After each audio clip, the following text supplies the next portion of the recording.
I think we're going to get started, and then I'll ask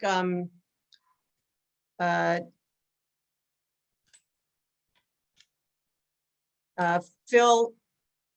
Phil, you can keep an eye on the waiting room and let people in as they arrive. But since we have a nice crowd of people on now, and I don't want to hold people up, we'll get started. So again, good evening to everyone, and thanks a lot for taking the time to join us tonight. We really appreciate it. Glad to have you here with us. I hope you all have been enjoying the good news from the Ohio Supreme Court, which struck down the legislative maps that were jammed through by the Republicans on the Ohio Redistricting Commission. There's still a lot of work to do to achieve fair maps. So it would be great if you would go to the websites for Common Cause, commoncause.com/Ohio or fairdistrictsohio.org for some specific action items. There's still more follow-up you can do to contact Republicans and encourage them to do the right thing the second time around. Contact Senator Portman and encourage him to support voting rights. Lots of stuff for us to do. So in terms of our agenda for tonight, we're going to start out by recognizing elected officials and candidates. We have several speakers tonight. Mayor Sarin, Cleveland Heights Mayor Sarin is going to speak with us for a few minutes. And we also have some comments from our city leader, Jillian Rogers. I have some information to share with you about some new training that's available for more effective messaging that I think we'll all find helpful as we go into 2022. And then finally, we're going to have a vote on some proposed changes to our club constitution and bylaws. We'll do that at the end. Only voting members can vote, and I'm sure by the time we get to bylaws discussion, people who aren't members are going to want to peel off anyway, so we'll do that at the end.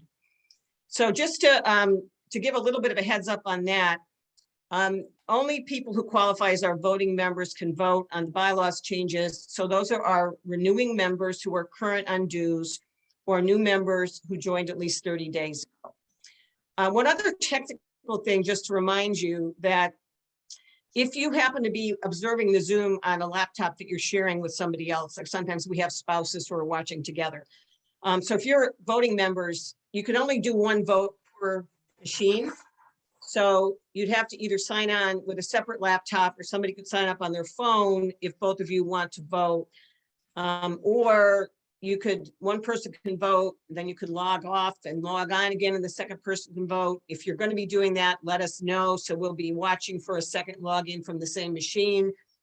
You also can use the chat to send a private message to one of our monitors to let them know who you want to vote, if you don't mind sharing it with one of them. So the monitors are Harriet Applegate, Melody Hart, and Phil Trimble. Anybody have any questions about that for when we get to the voting? I wanted to mention that early, so if you had to scramble to get on another machine, you'll have plenty of time to do that. For the meeting, generally, we will mute everybody but the speakers so we can reduce background noise. There will be times during the meeting, of course, when we will be inviting questions and comments from the audience, so you certainly can unmute yourself when we get to that.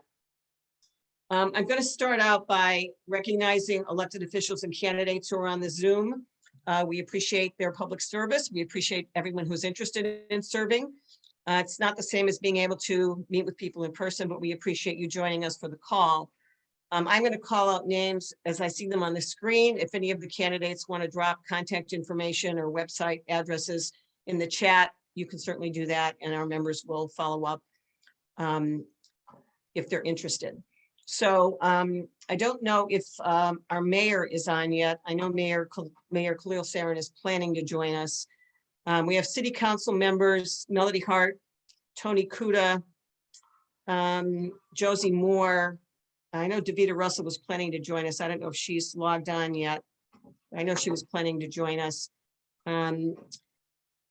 I know State Senator Sandra Williams, I noticed that she logged on. We also have State Representative Juanita Brent with us. So it's great to have folks from the State House here visiting with us tonight.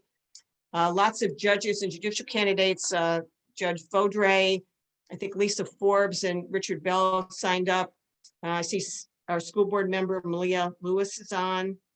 So we appreciate them being here. I also see some candidates, Mary Catherine Corrigan, Jen O'Donnell, was trying to spot people as you came on, so if I miss people, again, feel free to drop a note in the chat, and you can drop your website or your contact information in the chat as well. But we appreciate you being here to visit with us. So our next item on the agenda is that for Melody What Hart. about me? Oh, I'm sorry, Cheryl. How could I miss Cheryl? I'm so sorry. Our county councilwoman and candidate for lieutenant governor, Cheryl Stevens. Doing us proud. Doing us proud. Melody, you ready to give the treasurer's report? We Just also want- have Chris Ronayne, who's the candidate. Thanks. Oh, hi, Linda. Thanks, everybody. Hi, Cleveland Heights Democrats. Nice to see you. I'll put my info in the chat as well. Yeah, please put your info in the chat and folks can follow up. I'm sorry if I missed a couple people. It's hard to keep track of all the faces on the screen. I see Michael Ryan waving. Are you a candidate, sir? Yes. Yes, Okay. I am. I'm a candidate for the 8th District Court of Appeals. I'm currently. Okay, drop your information in the chat and we'll people have an opportunity to follow up with you. Melody? Okay, I'm going to try to share. Can you see my screen? Yes. Okay. Okay, so our previous balance was $8,411.96. Our Christmas party was $800. We got donations for the Christmas party totaling $500, and I'll tell you who gave those in a moment. We've collected $1,325 of dues, and there's fees and then transfers between the PayPal and the Huntington account. We did receive 2 more donations tonight after 6 o'clock. So our balance excluding those are 8,000 in one account and about 1,000 in the other. So we're Okay. in good shape on that. And then to let you know that the people who are responsible for the helping with the party, donations came from Mayor Khalil Seren, from me, your Council President Melody Hart, from Vice President of Council Craig Cobb, from Councilwoman Josie Moore, and from Councilwoman Davita Russell.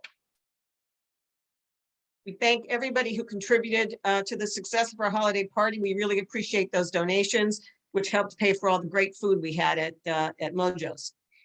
It's a fabulous event. Thank you to Melody Hart for organizing that event for us. We really appreciate it. But, So Mayor Seren is with us now. And before we get to that, I want to just take 1 second and ask Representative Brent and Senator Williams if they would like to make a couple comments about the decision that came down from our Ohio Supreme Court, since that's of such great interest to us all. You all could unmute yourselves if you'd like to say a few words. Hi, everyone. My name is Juanita Brent. I just happen to be your neighbor over here in House District 12. Because of redistricting, I feel like we are going to be having more conversations with each other, and we're not just going to be neighbors. We're going to feel more like family because of redistricting. So I know my fellow colleague at the State House, Senator Williams, is here on the line too. Before. Sure. Good evening, everyone. It's good to see all of you again. We did get our news that is a win temporarily, and we hope that that win will last for a very long time. As you all know, the decision came down yesterday that the Republican and the commission had to redraw districts within 10 days. So we have 10 days from yesterday to have these districts redrawn. And then there is a 3-day period for lawsuits. So if anybody wants to file a lawsuit after that 10-day period, you have 3 days to file the lawsuit. As you all know, the commission disbanded once they drew the maps for the state legislative districts. So at this point, we now have to, well, the majority and the minority leadership has to reappoint people to go back on the commission to sit and redraw the maps. Hopefully we will get that done within the next few days. We anticipate Dr. Vernon Sykes, who is sitting on that commission, to be the point person again for the Senate Democrats. And I'm sure maybe, I don't know who's going to be there for the House Dems. What you also know is that the Republicans control all the money. So when we completed the redistricting process, we basically ended our control over the few dollars that the Republicans gave us. So we now have to go back and ask them to, number one, give us money to hire somebody to help us draw new maps and to go out and do other things that we believe are necessary in order for us to draw fair and accurate maps. We are still waiting on an answer for that. I can tell you that the Senate Republicans canceled session for next week. They pretty much canceled everything for the last several weeks waiting on this order. And as we also know, if we do not get any Democratic support from the commission in the next 10 days for these maps will only last for 4 years. And the parties will have to go back to the table in 4 years and redraw the maps again. Some people are optimistic that this will happen. I'm still up in the air about that because, as you know, with control, you don't want to give it up. The Republicans still believe that they won 81% of the seats in the last statewide election, and they do believe that they drew these maps fair. So that is where we stand. I will keep you guys posted on any updates that I have. And thanks for the opportunity to speak, Linda. Thank you, Senator. Rep. Brent, do you want to add anything to that? Thank you. Just to add on to Senator Williams. So even in the Ohio House, our session also got canceled, which everyone should be very upset that we are not having session next week. That means that for one, the Ohio House, we are without a minority leader. Our Representative Sykes, she just resigned a couple weeks ago. And so we currently do not have a minority leader. I know we did have an election last night, but until Allison, Representative Russo is sworn in, she is technically not the minority leader. So we were hoping to have her sworn in this coming Wednesday. So we are without a minority leader. You need the minority leader to determine who's going to be on the redistricting commission, which becomes an overlapping problematic situation that we need to swear in someone to be able to determine who's going to be on the commission. So this is just a very problematic situation for us Democrats in the House of who's going to be on that commission, which is also very important when it comes to that. But one of the reasons why I'm here before you guys today is because of the second set of maps that we were all using. It combined 3 different House districts. It combined my current district, House District 12, as well as your current state representative, Janine Boyd's district, and part of Kent Smith's district. So Rep. Janine Boyd is termed out. This means that she's not able to run anymore because of term limits. And Representative Kent Smith is also not able to run anymore in the House. So the House District 22 would have been a combination of where I live here in Cleveland, Ward 1, also a combination of Cleveland Heights, Shaker Heights, Warrensville, North Randall, Highland Hills, University Heights, Beechwood, East Cleveland, and Woodmere. So we're just like packing everyone in. What makes it so very problematic with that is that my lovely colleague, Rep. Robinson, he literally has all of my current district is his district according to the maps. So they're basically kind of swapping people out and kind of moving us around like pieces of game pieces out here. Also, something that's probably going to happen that has not been formally announced is that we're probably going to have to end up moving this petition date because if the lines get changed, that means there's new districts. That means there's possibly could be different candidates depending upon where the House seats are going to be. So it's very much up in the air for a lot of us of what we're trying to do here at the State House. And Anastasia has said, like, well, what can we do? You know, it's putting the pressure on the Republicans because they should not have been canceling session. They're really trying to run this time clock out with the whole 10 days. And if they're running this time clock out, that means they're not having that transparency of talking to us Democrats about redrawing these maps. And it'll probably be the same thing that happened before, where the vote will happen with the redistricting commission about 1 o'clock in the morning when most people are asleep, and they'll vote for the maps for this 7-person board like they did last time. So they're just really just trying to run the clock out for this complicated situation. Please call Speaker Cupp and Senate President Huffman and all the people on the Republican leadership. We can definitely put that information when it comes to that. And, you know, the fight will continue because of these district lines.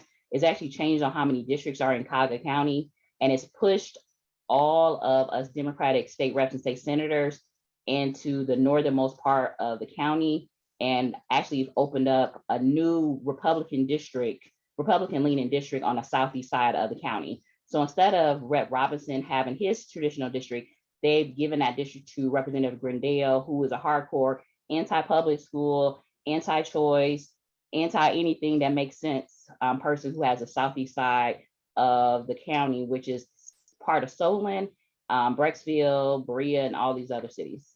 So thank you, Linda, for allowing me to speak.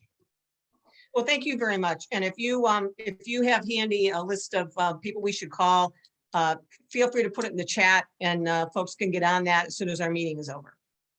But thank you very much to you and Senator Williams for giving us that advice and bringing us up to date on some of the developments. So we're going to move on now to some comments from our new mayor, Mayor Sarin. We're delighted to have him with us tonight. He is our new and first time ever elected mayor of Cleveland Heights. We offer our congratulations and best wishes as you begin your term. The mayor is going to share some highlights from his list of priorities for the city, and then he has agreed to take some questions. So first we'll hear from the mayor, and then you can raise your hand and speak when you're called on. The monitors will be scanning the screens to identify people who have their hands raised to indicate that they have a question for the mayor. Mayor, please proceed. Thank you, Linda.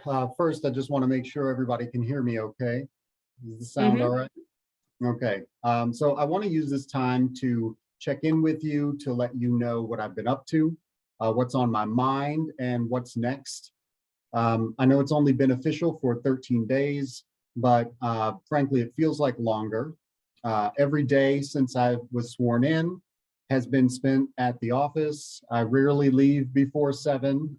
As you can see, I'm still here meeting with all of you. I do not have a communications director or an executive assistant yet, but that will be remedied shortly. Right now, I'm working to round out my team. As the duly elected executive, I'm responsible for selecting my second in command, an administrator who meets the requirements set forth in the position description. Despite changes to our charter, the process for making an offer of employment to such a high-ranking confirmable position remains the same. Once an offer of employment is made and accepted, the City Council will finalize that offer by confirming my selection. By that time, I expect the body to be at a full 7-member council contingent. I've set a stretch goal for confirmation in February. The previous councils have confirmed Law Director Bill Hanna, Finance Director Amy Himmeline, our Planning Director Eric Zamft. All three are excellent, forward-thinking city leaders in their own right. Their diligence, creativity, and passion for their work and for our city is inspiring. And I say this to say that a high bar has been set for the city administrator position, and I feel comfortable confirming that in the 2 weeks since the position was posted, the administration has received approximately 30 applications from around the country. Now, this is a rare and exciting opportunity to get in at the very beginning of a new government, a new era, and the response to the job posting reflects that. So I know my time is at a premium, but I've prioritized my relationship with council, and I will continue to do so. President Hart and I have established standing weekly check-ins to maintain open lines of communication. And this transition is happening on council as well. And I've pledged appropriate support from my administration to a strong and increasingly independent council. When it comes to the city's charter, I want to state something unequivocally about who should be credited with this change in our form of government. Getting an initiative on the ballot, as we have seen very recently, is a step in a larger process that ends with the people. 100% of the credit goes to everyone who voted, even those who voted no. Direct participation by the people in the process is what matters. Dialogue matters. Positive change is what matters, and everything else is just ego. The charter is a living document, and no single person or group can claim authorship. I've placed charter changes on the ballot as a member of council. And my fingerprints are all over the code because I penned my own legislation. But I've always understood that it is the people who decide how they want to be governed and who they want to represent them and their hopes for the city. The 2019 changes to the charter removed powers from council that I believe should be restored. I want to make it clear, as mayor, I don't get a say. I don't get a vote, but as a Democrat and as a resident and as a policy expert, I do have an opinion, and I will always share my point of view when asked. And that's both to the council and to the people of Cleveland Heights. I'm of the mind that charter changes are a necessity and should be placed on the ballot. I want you to know that I support this body's ability to regulate itself and its own operations. I want you to know that I am crystal clear on the separation of powers as a matter of law and as a matter of fact, and I will hold fast because I'm responsible for drawing that line. Council does not police the mayor, and I will not tolerate disrespect for my role or my staff. I have had a preliminary conversation with the Ohio Municipal League, and after considering our circumstances, our very unique circumstances in our change of government, they've offered to provide training to address these topics and other topics. I've already committed to attending this invaluable public officials training with the council and their legal counsel when it becomes available. I will be publishing a look ahead this summer that will set forth clearer priorities and goals that are rooted in a thorough assessment of where we are now, how we got here, and where we want to go and the best way to get there. Which brings me to this body. I need to hear from you. Even though the executive's role is nonpartisan, I'm still a politician and I am dedicated to publicly supporting democratic values and candidates. And I will be counting on you to help educate me on those things. How we achieve goals in 2022 and beyond will include a review of our policing. As Director of Public Safety, I want to remind you that we all want the same things. It's my charge to apply strategies, including law enforcement, to ensure public safety. And we're fortunate to have top-notch police and fire divisions. When it comes to police reform, the top is not a bad place to start. It is incumbent on leadership, myself included, to implement practices and programs, to partner with violence interrupters, mental health professionals, and to utilize technology to make the division even better. I believe that it is critical to change how the public interfaces with the divisions in our public safety department. While Chief Mecklenburg remains on board for the time being, Captain Britton will assume the new role as chief in April. I met with both of them individually nearly a year ago to start a respectful conversation and candid conversation about how Cleveland Heights fits into the national dialogue around policing, around use of force, around community control and oversight. I shared then that I was encouraged by their decision to open up the division to scrutiny, to better understand how race and ethnicity and implicit bias all intersect when it comes to our traffic stops in the city. This week, I spent quite a bit of time with both the chief and the future chief as we toured city facilities, and I was briefed by them about the needs of the department and the condition of the department as it stands. I did the same with Fire Chief Dave Freeman, and I'm looking forward to immersing myself in the role of Public Safety Director. Oftentimes, we need to take a beat and just listen, and that's one of the things that I've been doing over the last 13 days. It is incumbent on me to ensure that our safety forces are well supported. That means providing the resources that they need to do their jobs. It means creating opportunities for residents to interface with police as peace officers. It does not mean indiscriminately throwing money or equipment their way. For example, our police were provided quite a large number of M14 and M16 fully automatic assault rifles. And in 2021, those items were returned to sender because they were not needed. Cleveland Heights is not a military state, and we have no goals to make it one. And that's coming from the Division of Police. And, you know, we won't succeed in transforming government without challenging how things have been done. So adoption of policies that comport with the needs and values of our city is imperative. Our police and fire respond to calls that originate from outside of our borders. And so I'm interested in partnering with our border cities on peacekeeping initiatives and peacemaking initiatives. And I'm still very much connected to county government, by the way. Just today, I attended a meeting hosted by Executive Armin Budish for newly elected mayors, and sort of as an introduction to and an exploration of all of the services that our departments at the county level provide to cities. So I want you to know that I will be aggressive, and I'm dedicated to being aggressive about bringing county, state, and federal funds to our city with an increased emphasis on staff toward making grant requests, because I think that this is an area where our challenges, as we've seen with the ARPA funds, our challenges mean that we're eligible for the kind of programmatic and funding solutions that some other cities aren't.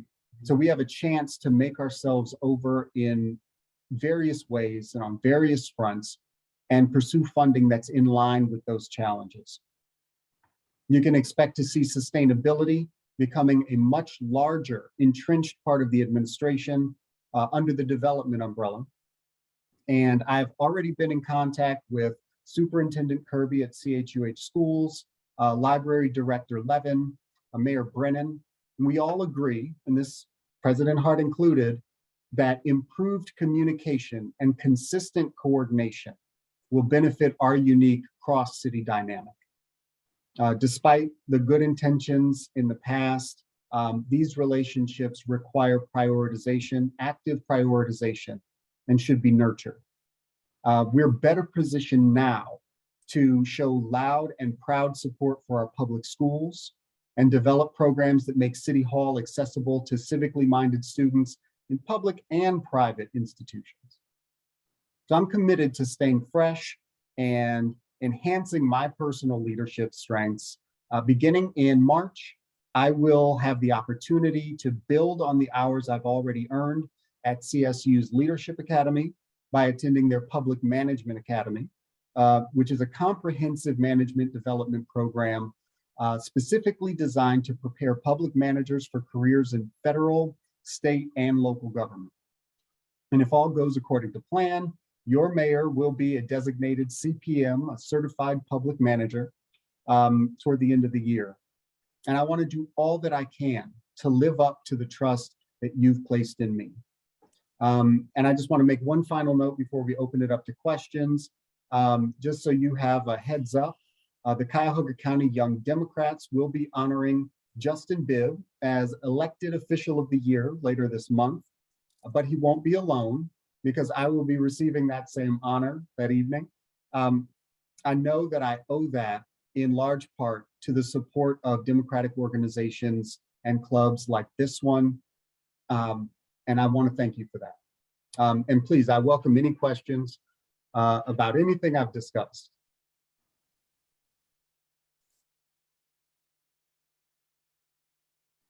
Thanks very much, Mayor, and congratulations for that honor. That's really terrific, and it reflects well on all of your qualifications and all the hard work that you've done. So we have a couple of questions. I see Gary Benjamin's hand up. Gary, you can unmute yourself. I think I'm unmuted. Can you hear me? Yeah. Okay. I had a question about something you didn't mention. I was wondering if it's only 13 days. So if you haven't had a chance to deal with the housing department yet, I understand, but I'm wondering what your plans were there. So, yeah, housing. And I'll go back to something that was a constant refrain during the campaign. We don't have a housing department. The city has never had a housing department. What we have is a division of building and inspectional services that is housed in our public safety department. Now, as the public safety director, I have a specific role in dealing with that division, but I want to make sure that sort of the first step in understanding what we need to do about housing in the city of Cleveland Heights is that inspectional services is not housing development. Inspectional services is not community development, and we can't treat it as such. Now, I will say this, throughout this city government, and I thought I knew before I entered this role, but stepping into this office, you realize even more so how understaffed this city is and has been ongoing for a decade or more. We don't have enough people on staff. And so an emphasis in filling those vacancies is important. And some of that may require increasing the amount of money that we are offering to get people onboarded, to attract people to these positions. We do need more housing inspectors. We do need more capacity in that division, but that's not the only thing we need. We also need to create, and I will be putting forth a plan to adjust how we do development in the city of Cleveland Heights. We have a planning and development department, but I intend to create an additional function that is not primarily focused on planning, but is focused on the implementation of community development policies and practices and economic development policies and practices to begin the process of rebuilding our city, taking advantage of the opportunities that our vacant lots provide. I've already reached out to some additional developers that may have an interest in infill housing projects in Cleveland Heights. And that will be a step in the right direction. But until we get a dedicated community development apparatus onboarded, we'll be behind the 8 ball. So just to address that quick question, we do need more capacity. I'm working on it. Filling vacancies is a priority in the inspectional services, but we're also going to be designing a new development apparatus as is reflected in our new org chart. Thank you very much. Rosa? Yeah, so congratulations, first off, but then my question was, so basically like one of the main issues that I heard when discussing your candidacy during the campaign with people was kind of a feeling that you were inaccessible or unresponsive to contact from citizens. And I know, having a full-time job, being a council member, and then adding a mayoral campaign to that obviously limited your time. And I know you said earlier that you haven't yet had a communications director hired, and I don't know if that person will be doing your interface with the community, but I was just wondering if you had any concrete plans, like regularly scheduled listening sessions or some sort of electronic mechanism that citizens can contact you and then immediately hear back in order to kind of address that critique and build more transparency with the mayoral administration and the community moving forward. Thank you. Yes, so there are a couple different plans that we're working on in order to address some of those, just creating systems that make communication a little bit easier. One of them is, frankly, onboarding an executive assistant. The past, and I think that this actually speaks to, and I want to compliment our city manager, Susanna Neerman O'Neill, who has been operating without a vice city manager and without an executive assistant for quite a while. And experiencing sort of how this government functions without those support pieces in place is eye-opening. So I think the first step is onboarding an executive assistant, which I will be doing very soon. The second step is creating or onboarding a communications director, which is also in the works. And once those key positions are in place, that back and forth with the community will be a little bit smoother and more consistent. And that includes dealing with intermediaries like the press, or just direct communication, both with council, with staff here at the city, and with the public. And then the third step, I think, is the implementation of what I talked about during the campaign, a mayor's action center. Again, all of this requires additional capacity at the city. The staffing is such an inhibitory factor in the success of that kind of communication that once we have a Mayor's Action Center, even one person who is tasked in particular with responding to complaints, suggestions, even compliments from residents will do a great deal toward facilitating the kind of back and forth communication that you're talking about. You know, the amount of meetings and you know, even just the functional administrative tasks that need to take place, signatures that need to be had, contracts I need to read, so on and so forth, requires the additional administrative assistance. So anyway, that's the answer to your question. Working on sort of that three-pronged approach to more direct back and forth, smooth back and forth communication with the people, executive assistant, communications director, and Mayor's Action Center. Thank you. Thanks very much. Any other questions for the mayor at this point? Okay, well, Mayor, thank you very much for coming to visit. We hope you'll be a regular, and we're happy to make time for you whenever you'd like to come and speak to us. And if we feel we haven't seen you in a while, we'll call and bug you to come back again. But thanks very much for taking the time tonight to talk to us and answer some questions. Thank you very much. Okay, so next up on our program is Julian Rogers. As I think most of you probably know Julian. Julian was ahead of the president of our club a couple of administrations back, and he has also been serving as our city leader. So he's here tonight to talk to us in his capacity as our city leader. And as many of you know, our city, as well as the rest of the county, is divided into precincts for voting and other organizational purposes. Every 4 years, as part of the primary election in the spring, including this year in 2022, there are elections so that voters can select their precinct leaders. So that's on our ballot. It's pretty deep in the ballot, but it's on the ballot.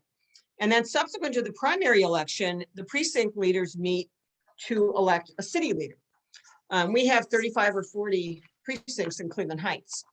So Julian is going to talk to us tonight about opportunities for residents of the city to be involved as a Cleveland Heights precinct leader. So Julian, you can take it away.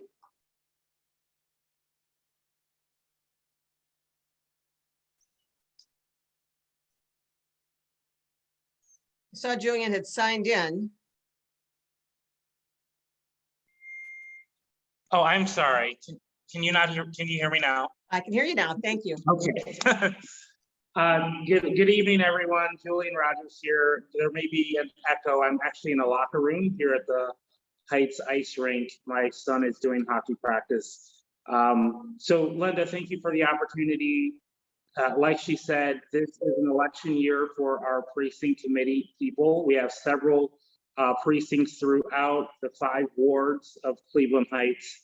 And this is a unique opportunity for people that are looking to get engaged with the Cuyahoga County Democratic Party and the Democratic Party in general. Precinct committee people are kind of the soldiers, the foot soldiers of the party.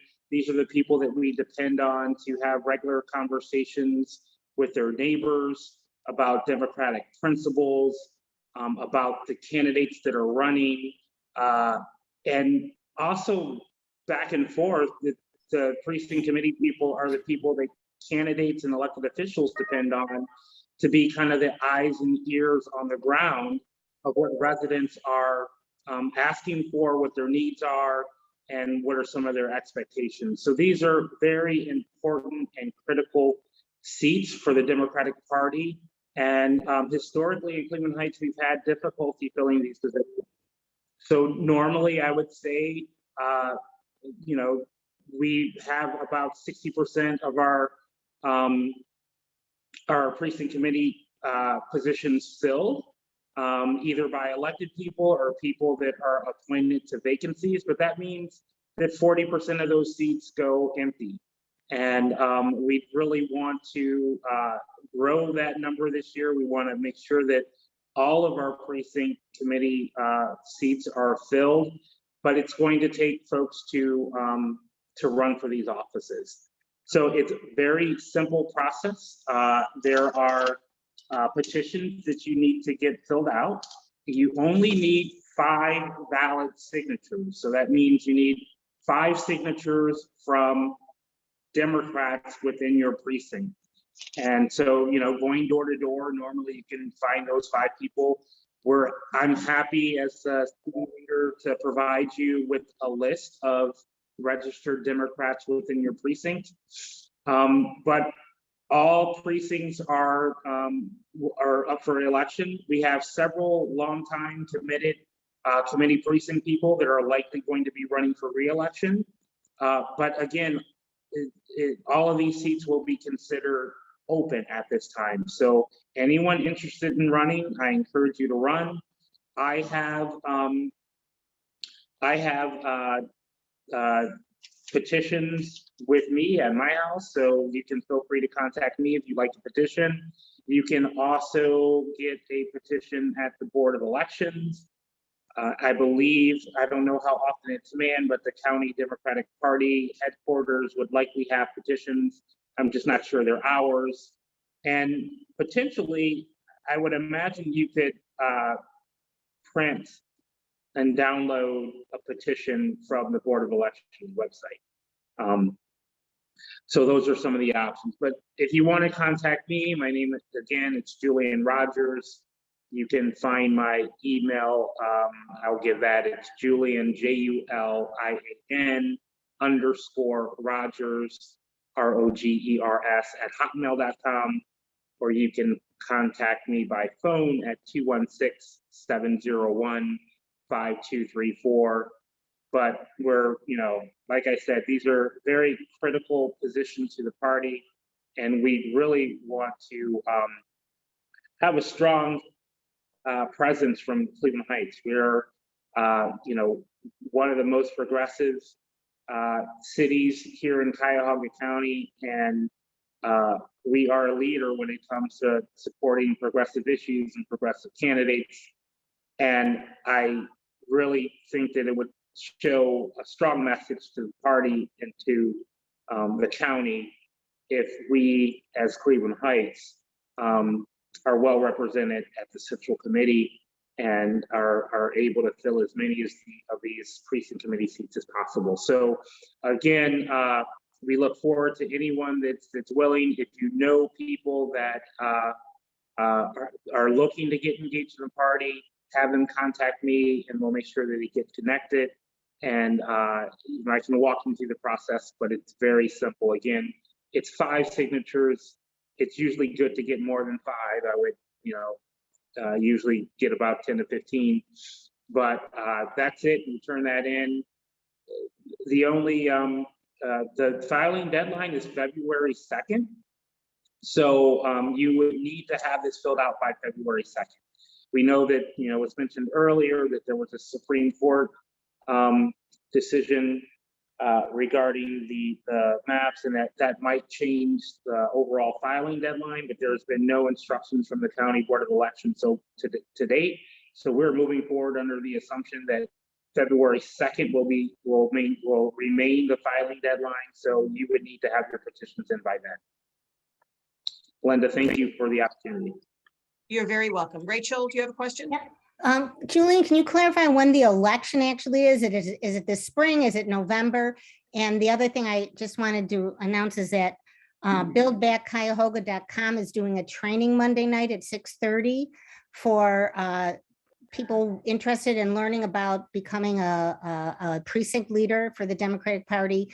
So that's something to keep in mind. You can go to buildbackcuyahoga.com to sign up for that. It's Monday night at 6:30. But what is the actual election? The election is during the primary.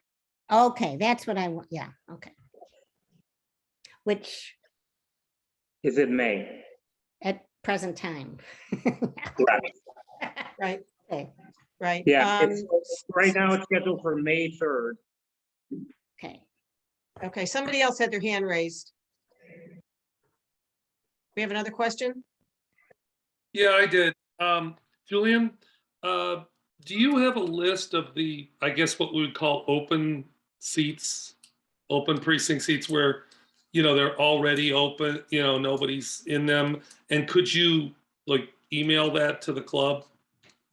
I can do that for sure. I shared that with Rachel the other day, and I think with Linda as well. So yeah, I'm happy to share the list of, I guess, prior uncontested seats. That's a good way to put it. Thank you. Mhm. Any other questions of Julian? Yeah, I have one. Julian, did I hear you say that every seat is up? Does that mean even those of us who are incumbent precinct leaders have to get 5 signatures and run and all that? Yes, yes. Okay. Let me make that clear. If you are a current sitting precinct committee, your term is ending. And you Okay. need to refile if you intend to be a precinct committee person again. Okay, You need to go through the whole process again. Your 4-year term is ending. okay, gotcha. I just appreciate the clarity.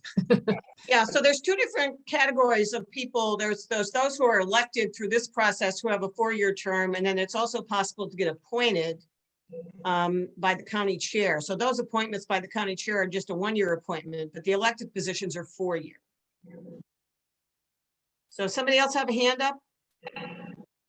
I'm not sure that's correct, actually. When it comes to the central committee, for a precinct committee position, if you are appointed by the chair, you fill out that term. Just 1 year, though. That's if you're on the executive committee. Yes, that's what I'm talking about. I'm talking about the precinct committee. If you're appointed to fill a vacant precinct committee spot, you serve the remainder of that term. Okay. Mhm. Any other questions?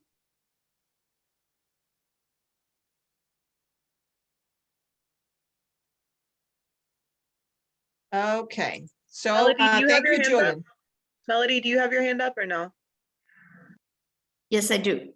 I just wanted to say that if anyone's thinking of doing this, don't worry. It's not like running for council or running for state rep or running for anything that is going to require you to spend a lot of money and go to a lot of meetings and forums and get endorsements. This is really easy. You get your signatures. When I ran, no one ran against me. But even if someone ran against you, it's probably only going to be maybe one other person at most. And you talk to your friends and it's a really easy campaign. So if you're worried about the time for campaigning, don't worry about it. That's a very good point. I would say that a lot of the people that are already on this call are fulfilling the duties of a precinct committee person by being an active member of the party and talking to their neighbors about what candidates you're going to vote for and why. So that's like the bulk of what precinct committee people do. But again, it's the backbone and structure of our county party, and so it is easy. It's simple. It may sound intimidating, but it's actually just getting the signatures. You would likely, as I said, we had so many vacancies. You will likely run unopposed. So it's a good way for you, and if you are an official, elected official, your title becomes honorable. By being a precinct committee person. So if that interests you, or if you just want to get more engaged in the party, this is a good way to do it, and we welcome your participation. Can I add something, Linda? Sure. Linda? Yeah, this is Harriet. I certainly don't want to discourage anybody from running for this. I think it's extremely important. It's where the rubber meets the road in all politics. But I would like to say that it's important that if you do run and win, that you take responsibility for contacting the people in your precinct.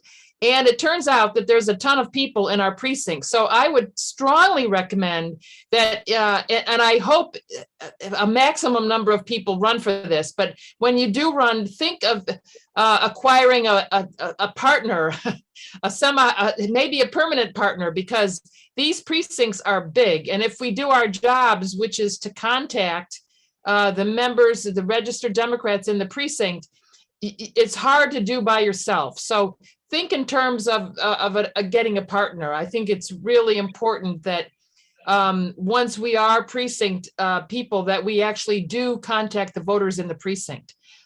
This is an important election coming up for governor and for US Senator, and we need to get as close to 100% turnout in Cleveland Heights as we possibly can. So it's work, it's good work, it's righteous work.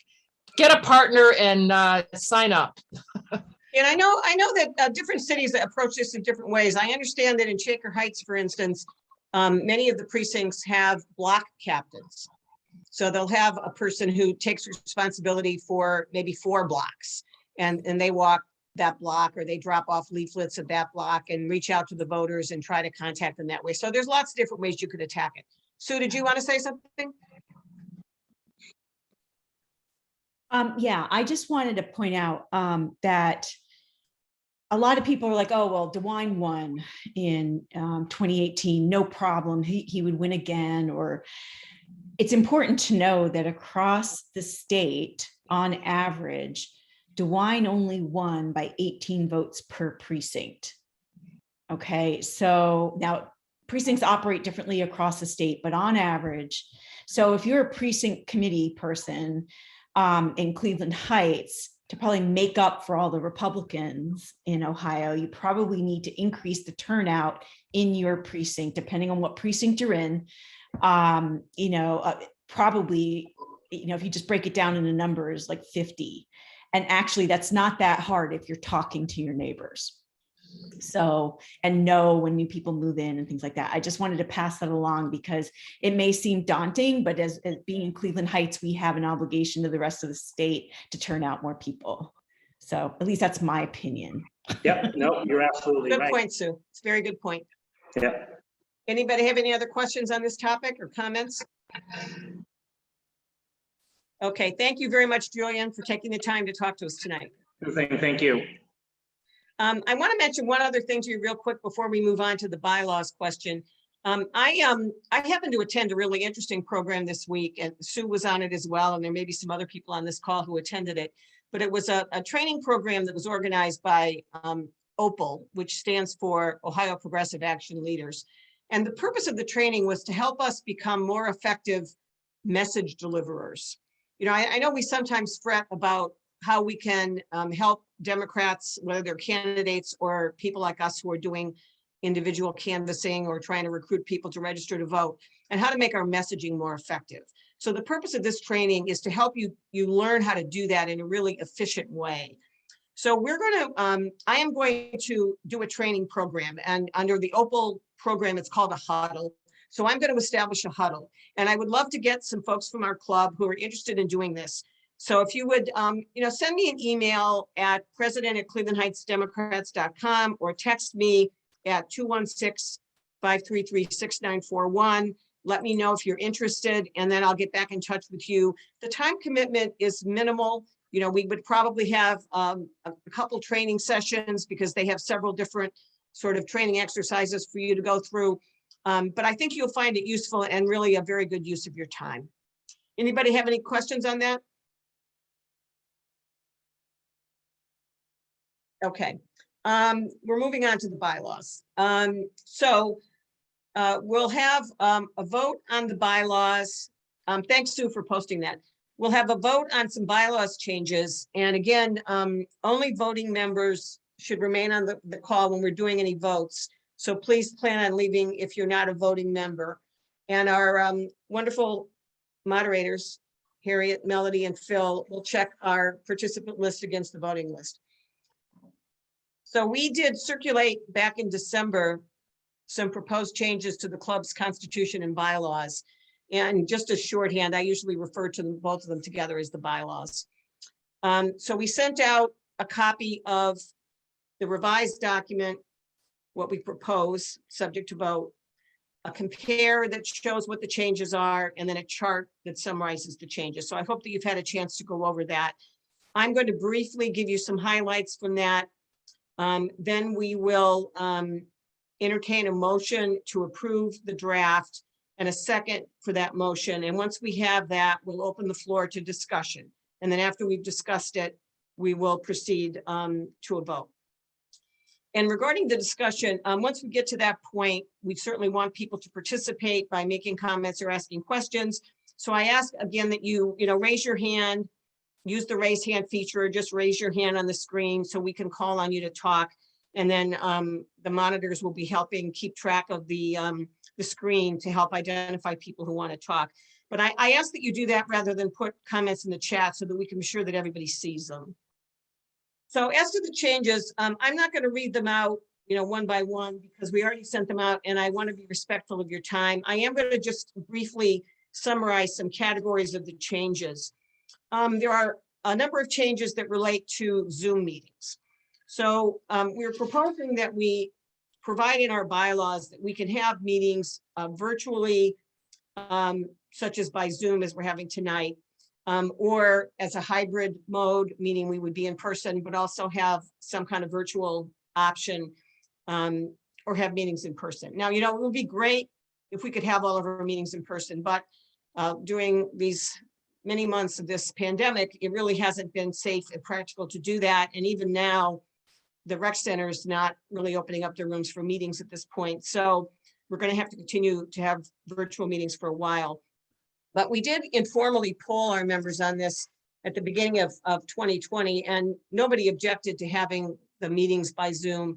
So for a variety of reasons, including the fact that I think for a lot of our members, it actually increases attendance if they can participate by Zoom, because some people have difficulty traveling to the rec center, and they may have difficulty with a babysitter, but if they can attend by Zoom, they're able to participate. So that's one set of changes. Second set of changes has to do with dues and voting member status. So we get a lot of questions from members about what's their membership status? Did I pay my dues? When do I have to pay my dues again? And they come up particularly when it's time to vote on something, because as you all know, new members have to join 30 days before a vote, but renewing members can pay up to the time of the meeting. So in order to make this easier for people to understand, we're proposing some changes to confirm that the membership rolls on a calendar year basis. So we send out a dues reminder in December, and many people pay their dues either in December or January. So in the case of this year, for instance, we sent a reminder out in December. People pay their dues by January 31st of 2022. And that means they're in good standing for the year 2022. And if they are not paid up by January 31st, people who are existing members can still renew during that year. But if they haven't renewed by the end of the year, their membership lapses. And if they want to rejoin at that point, that's fabulous. We're happy to have them rejoin, but then they would have to just join up as a new member. And it's really a helpful change for us administratively, because it's really difficult to keep track of the memberships otherwise. We also have had questions about people paying dues for other people. So we proposed a change to say that members can pay dues for themselves or for another member of their immediate family who is residing at the same residence. The next category of changes has to do with sort of some internal governance matters. We're proposing that the term for officers would be changed from 1 year to 2 years. That would make it the same as the term for trustees. We still have trustees elected on a staggering basis. That's not a change. And we also propose that nobody who's on the nominating committee can be a candidate. And that's just to make that a more transparent process and to avoid conflicts of interest. Finally, we proposed a change to make it clear that when we're determining whether a voting threshold is met, we won't round up. So for example, if we have a vote that requires 60% and a candidate gets 59% in the fraction, that candidate doesn't get endorsed. It has to be at least 60%. And we also provided that we will state before a vote what the required percentage is, how many votes you need, and then we will also announce the results of the vote before the end of the meeting. So if anybody has any questions, they could raise them immediately and we can get them resolved on the spot. Okay, so now I'm going to ask our monitors to please confirm that we have on the call only people who are voting members. I'll wait a minute while you do that and wait for you to tell me that you've got everybody confirmed. And again, for any of you who may have joined during the call, let me remind you that we'll have ballots appear on the screen, but it's only possible for one person to vote on each ballot. So if you happen to be a couple of people in a household sharing a laptop, you can't both vote on the same ballot. So if that applies to you, then you will, you'll need to figure out another way to vote. So the options are, one of you could log on by phone, or one of you could log on with a different computer, or if you feel comfortable doing it, you can send a message in the chat to one of our monitors and let them know how you want to vote. So I see somebody has a question. Joanne, what's your question?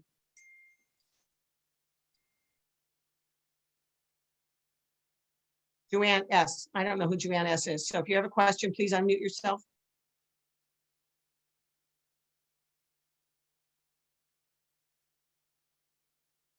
Hello? Hello? What's wrong with it? Whoa. Okay, is this better? Yes. Okay, no, I just sent you a message in the chat.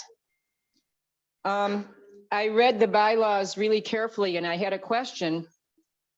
And I sent several emails to Phil and I haven't gotten a response. So I ran into Al Snodgrass at last week over at Boss Dog, and he tried to connect us, but I still haven't gotten any response. Does this have to do I with what can't we're vote discussing? tonight Does this have to because- do with what, does this have to do with what we're discussing tonight, or is this a separate issue? No, it's about the bylaws. Is it And about the bylaws changes that we're voting on tonight, or is it something else? no, it's about, can you still hear me? Yes. Okay, it's about the bylaws. And I can't vote tonight on the bylaws because I didn't pay my dues, because I had a question specifically about voting through Zoom. If we end up going hybrid, and you said we can participate in the meetings, but I wasn't sure if we'd still be allowed to vote. You can still vote, and you can vote on your phone using Zoom, assuming you have a smartphone. I I do. don't believe there's any way to vote on your phone if you have a flip phone. No, I have a or smartphone. landline. Well, then you can vote on your phone, as I understand it. I have never voted on I've never participated in a Zoom meeting by my phone, but I'm told that you can do it. Okay, so if the meetings were to go hybrid, people who choose to stay home will still be allowed to vote? Certainly.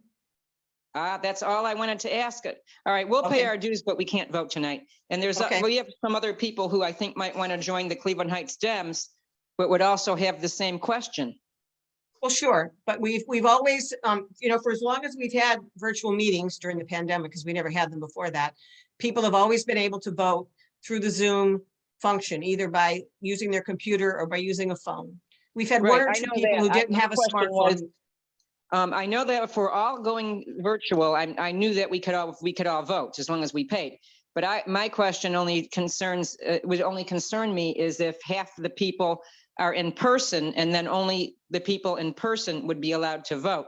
And we're just No, being if we really were careful. doing a hybrid meeting and we were having a vote, we would allow both people in person and people attending virtually to vote. Okay, then we'll go ahead and join, so we'll be good for the next election.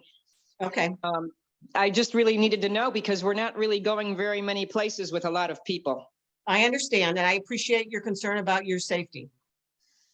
Okay, I'll spread the word too to some of my friends who are also interested and have the same question. Thank you very much.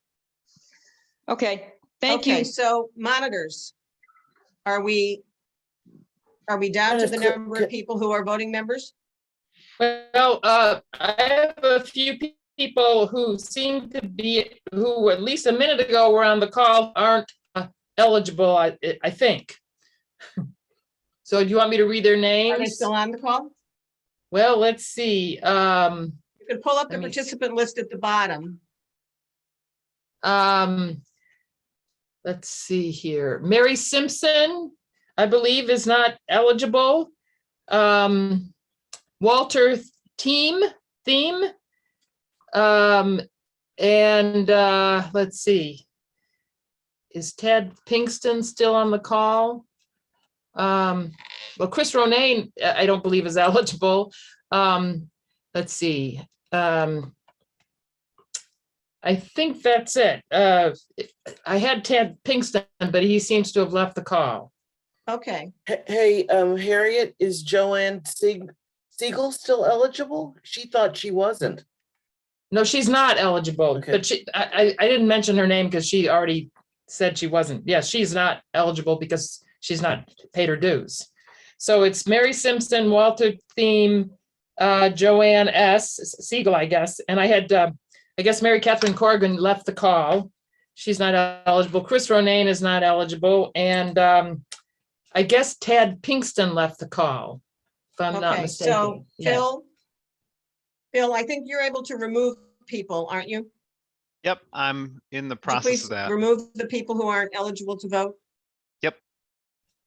Okay, we appreciate you calling in for our meeting or joining us on Zoom, but if you're not eligible to vote, then we need to ask you to leave the meeting now, please. I think they fell off already. Let's see. Yeah. Okay. Okay. So we're down to 35, is that what I see? Okay, and is everybody, all of our monitors agree that we've got only voting members on? Yep. Joanne, I'm sorry that your emails weren't answered, and I apologize for that.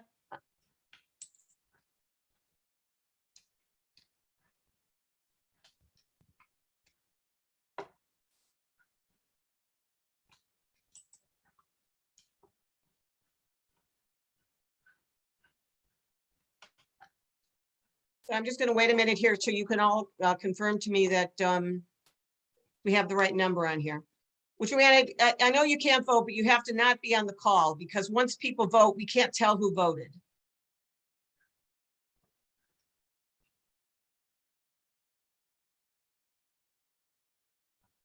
Thank you.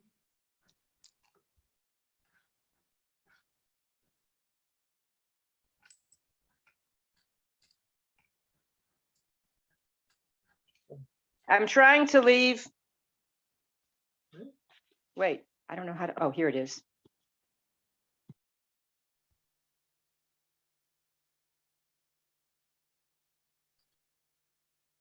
Hey, Linda, the only other thing is there's like an X next to Craig Cobb's name. And so I don't know what that is, but it doesn't look like it's related to the polling. It might have been.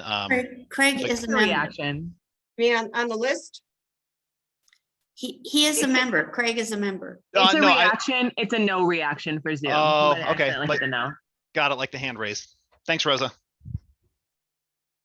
All right, so we have 34 voting members, is that correct?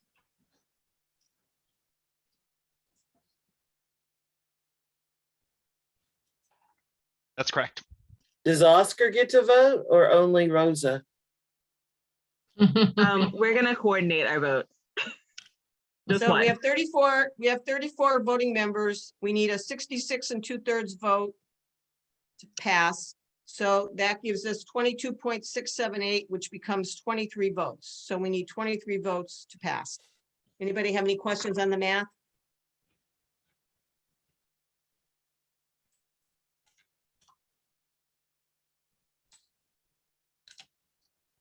Okay, so we will move on. So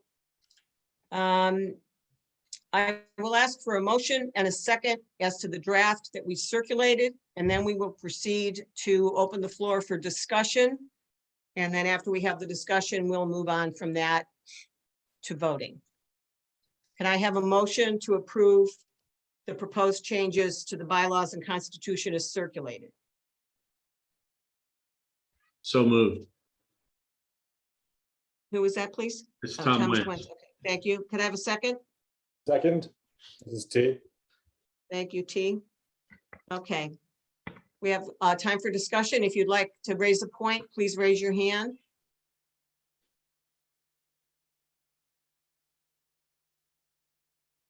Melody, do you have a question for Gerlach? I think Louise Gerlach's payment came in under Frank Gerlach. Is that correct, Louise? Okay. Okay. That's who I have as Frank's. Okay. Yeah. Louise, you could unmute yourself to confirm that, please.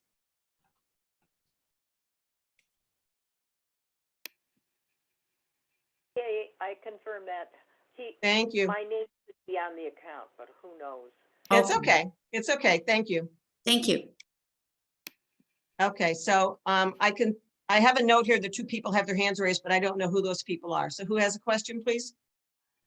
I do, Sue. Yeah. Okay, and also Tony and Maria, just because I can see it. So, so this came up in the last meeting as to what, whether there are, what a registered Democrat is, like when we were voting on the endorsements. And so my understanding is that the Cuyahoga County does have a specific definition.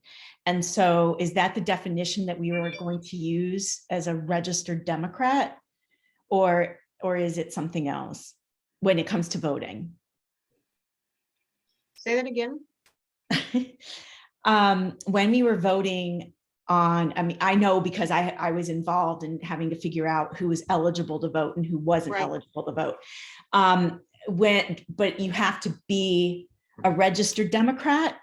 Yes. Or do you, okay, well, I guess I would want to know what definition we're using. And, you know, so if somebody does vote, you know, Democratic in a primary, one primary, but all their other votes are Republican, while we may accept them as a member to our group, I mean, what constitutes an actual Democrat? For voting purposes? Language in the bylaws says the person voted a Democratic ballot in the last primary election in which the person voted. So that could have been 10 years ago or 20 years ago. It could have been. It could have been. And so if they voted Republican in between, then, or not We just looked at the last. primary, okay. Thank you, sorry. Yeah, Wanted to last clarify. last It's- part no, is it's in okay. primary, I believe. It's a good question. It's a good question, but I think that it's already it's addressed. pretty hard to, it's kind of hard to manage, you know, monitoring something like that. If you're doing something where you're trying to subjectively evaluate whether they're really a Democrat or not. But my understanding is that the county, the Board of Elections actually determines who is a registered Democrat. I don't know what their criteria are, but that was just, I don't want to elongate this discussion. I just wanted to just bring it up as a Mhm. potential future discussion point. Okay, Tony? So I'm just gonna make a comment about the rounding question. I thought a lot about this and, you know, I think it was an anomaly that, you know, we had a 59 point whatever. And if we changed it to 59% and somebody got 58.9%, that could happen too. So, you know, the fact is, I guess after thinking it through, and I'm not suggesting everybody else ought to think like me, but I'm just throwing this out there for people who are, you know, still questioning whether or not we should round. You know, I think it should be a hard number, 60, you know, and there should be no leeway on it for the reason that no matter what the number was, there would always be somebody that could be close. And I don't think we should try to change the policy to allowing for roundup. I want to see this pass as it is for that reason. It's just look at it as an anomaly. Okay. As an anomaly. Okay. Maria? Yeah, I have a question about the same issue similarly anyway. I don't believe in rounding either, but I know I raised this with you, Linda, and I wonder if the board discussed it. I didn't understand why we weren't including, say, going to a second ballot if we only had a candidate for one spot.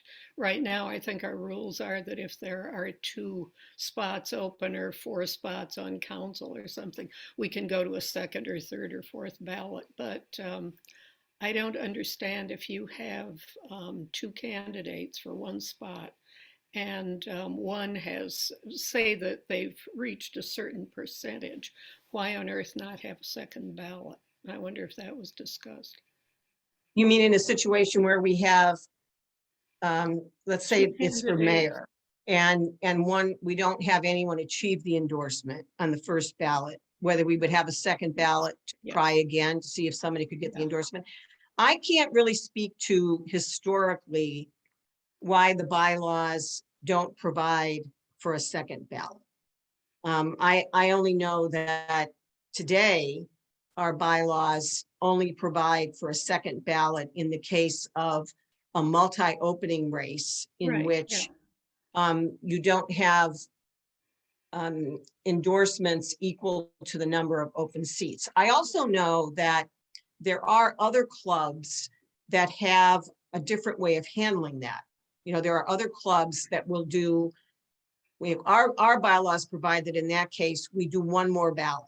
So we only do 2 rounds and we stop. But I know there are other clubs that have multiple rounds. A Shaker has multiple rounds, and they have a mathematical formula that depends on how many seats are there, how many candidates are there, and you go through this formula and you determine how many rounds you do before you quit. I think Beechwood has a provision for going to multiple rounds, and maybe they do up to 6 multiple rounds. So, you know, there's lots of different ways you can do it. But, you know, I think the way that ours are set up, we have the second round and only a second round that applies only in the case of multiple opening races. Yeah, I understand that, but I guess I had suggested to you that that should be changed. We did talk about it at the board. You did, okay. You know, we talked a lot about all these endorsement things. So, I mean, there's different perspectives on it. People may feel that we should, you know, give it a try. And if we're gonna have an endorsement process, and we could do a second ballot if a single candidate race doesn't achieve an endorsement in the first ballot. We just decided not to pursue that. But, you know, certainly there's lots of different ways that you could approach it. Yeah. Well, I don't know when we can revisit this, but I hope it'll be brought up again. Okay, thank you. Yes, Sue, the 60% threshold was discussed as well. Any other questions or comments? Yes, I have a comment. And I did also raise this with you, Linda, but this is about the definition of a Democrat. Lest we think this is open and shut and easy, we are faced now with it in the upcoming primary. There will be a bunch of Nazis on the Republican ticket and one sane, moderate Republican who happens to be from Cuyahoga County. I can see lifelong Democrats wanting to register as Republicans in order to vote for Matt Dolan.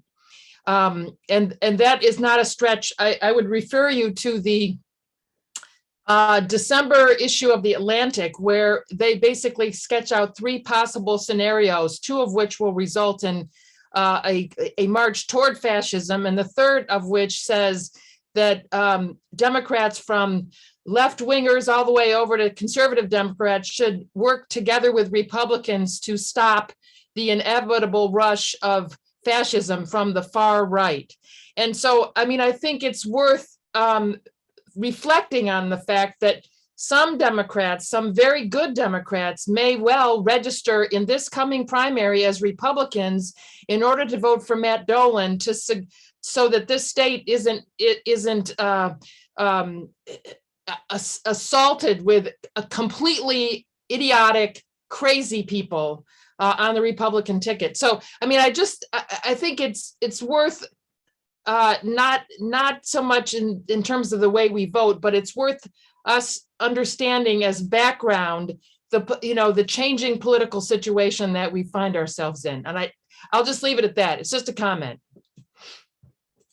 Well, I think we are in a hazardous time, and I don't discount the possibility that, just as in the case of the presidential election when Kasich was running, I knew Democrats who switched their registration so they could vote for Kasich. But you know, you can change your registration, but there are consequences. I mean, Harriet and I discussed this earlier, and I pointed out to her Right. that that would mean she couldn't be a precinct Right. leader anymore.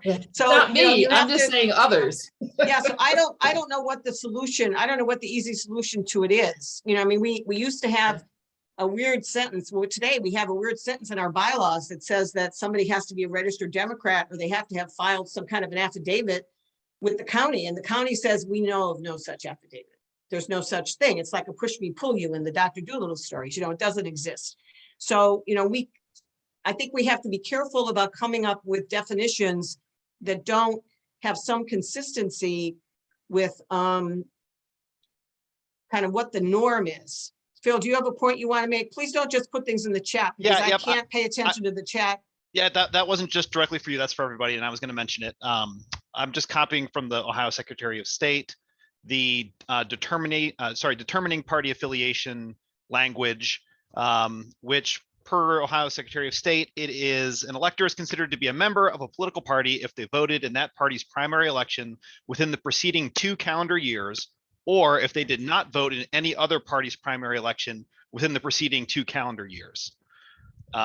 So using that example that was just given, if somebody did change party to vote for Matt Dolan and then the next year go back to Democrat, they would still not be considered a Democrat per the Ohio Secretary of State. So it does get a little messy. It's complicated.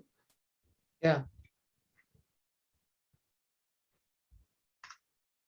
Any other comments, questions?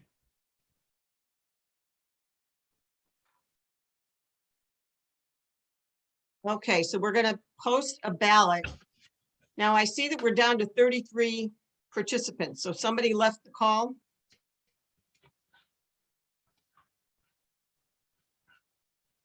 So that means that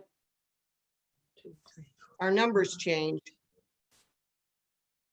So we're now down to 22 votes. Right? Any question about the math? Okay, so we're going to post the ballot as to whether you approve the draft as circulated or not. So it's a yes, no vote. You vote yes if you approve the draft as circulated. You vote no if you don't. And Linda, the poll has the first 3 questions all lumped together. We just want one question. I don't know if that's possible the way that it's set up.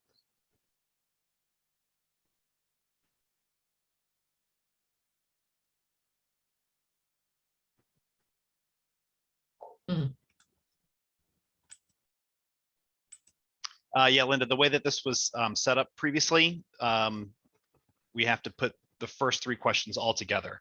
Okay, well, I'm going to go on mute for a second. I'll be right back.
Thank you for your patience. We have a mistake on the ballot, so we're trying to get it corrected. I'm sorry for the delay.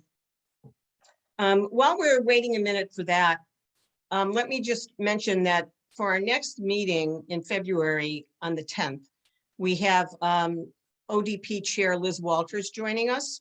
So we were able to get her confirmed for that date, and we've arranged for some other clubs to co-sponsor the meeting so that we can allow her to make really good use of her time.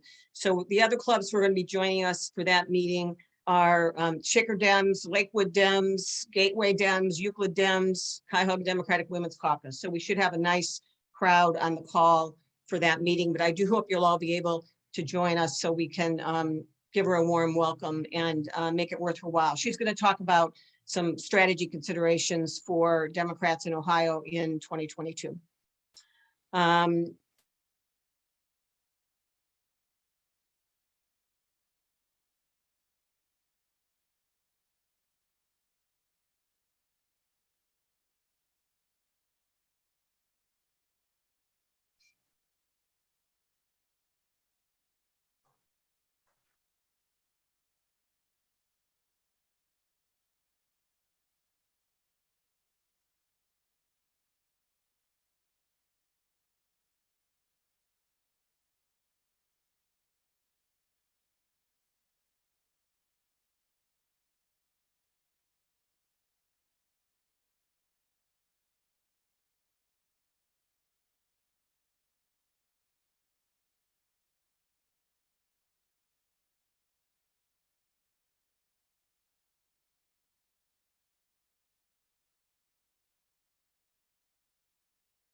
You have a ballot now, Phil? Yes, so I can put question 1 up now. We're good to go. Okay. Thanks, everybody. Thanks for your patience. Now we're down to 32 people. So I'll double check the math. I think that still puts us at 22 votes, but I'm going to run the math.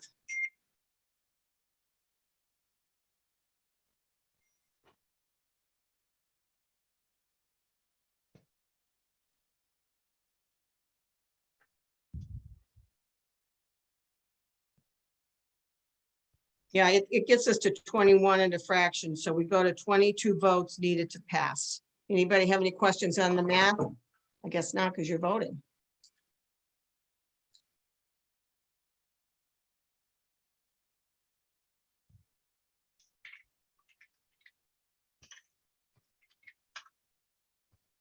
So we have 29 votes yes. Can everybody see the poll results, Phil? I can see it, but can everybody else see it? I believe so, but if we get confirmation from the group, if you have. Can you all see the results? No, No, they're shaking their heads.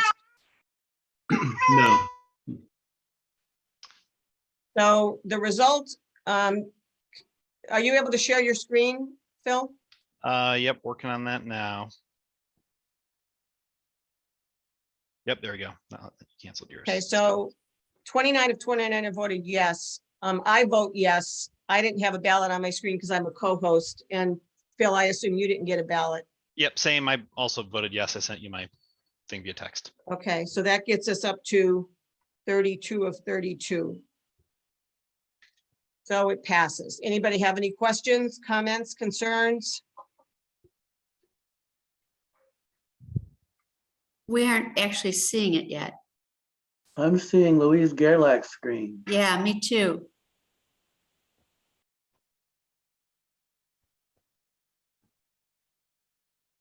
Phil, can you take a screenshot and post that? Yes, hold on, sorry.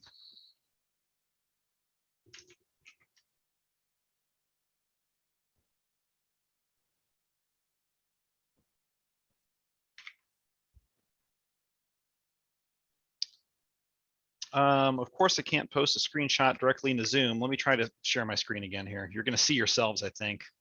Oh, let's see here.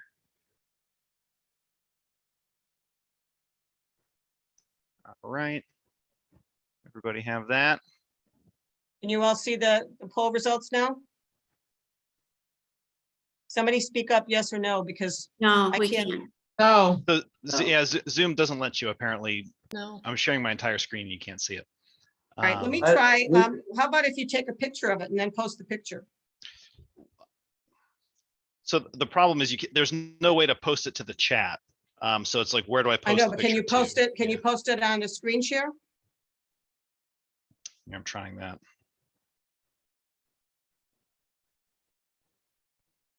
Just announcing the results isn't enough. Yeah, it's okay. We trust you. Trust- It's 100%. Yeah, well, I'm gonna take a picture of it, so if anybody wants to see it, you'll be able to see it. Thank you all for your patience. I appreciate it. And I appreciate the comments people made about other things that we might consider for future. And we certainly, we'll keep a list, and when we do a periodic review of bylaws, we'll circle back to those things.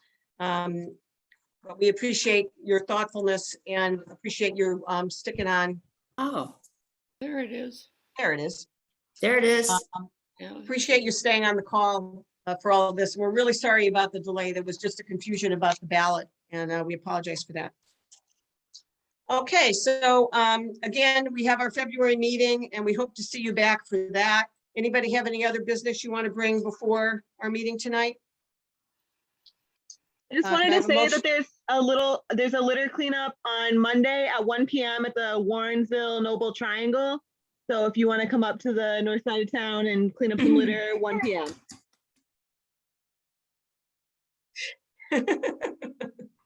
Thanks, Rosa. Send us some information about that, Rosa, and we'll circulate it. Nice to see the baby. Harriet, did you want to say something? oh no, I'm sorry. I I didn't. do. I should have taken my hand down. I Sorry. do. So, so I wanted to let everybody know, and I'm hoping you can tell your neighbors. We, me and a couple of other people are collecting signatures for petitions to get all of the statewide offices on the ballot on Saturday from 11 to 1. And it's going to be 20 degrees. Please give us a reason to be out there in the freaking cold. And especially, we have the petitions for Nan and Cheryl to get on the ballot. So, and if you want to pick up a petition for any of these candidates, I can get one to you. Only registered Democrats, according to the Secretary of State's and Cuyahoga County Board of Elections definition, can sign. You must be in This is Cuyahoga a County. drive-through at Yes, a Sue's drive-through. house, so you don't have to get out of your heated car to do this. But I will be in the cold. I'm just warning. And so if anybody would like to volunteer with me, any of you polar bears out there, I would love to have your help.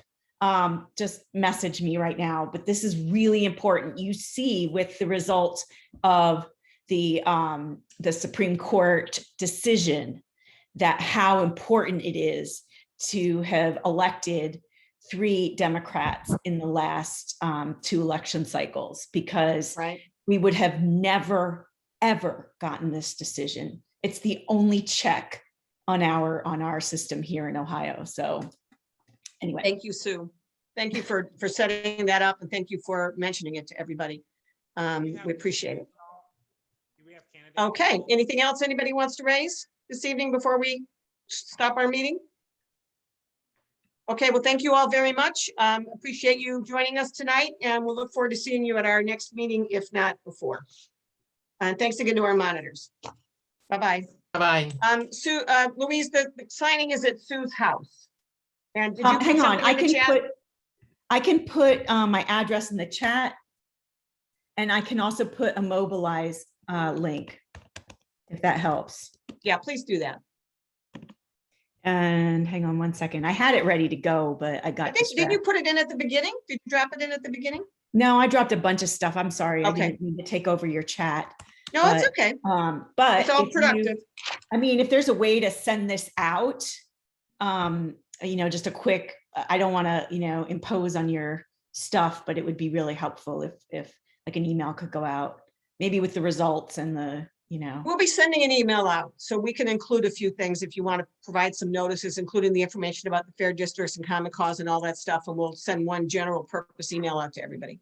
Those, I can't believe they canceled session. Oh, I believe it. Well, yeah. I'd be but, surprised if they didn't. What? Yes, and. Yeah. So, all right. Well, I hope you all Thank you. can join me. All right. Take care. Thanks a lot. Bye-bye. Bye. I'm leaving. I swear.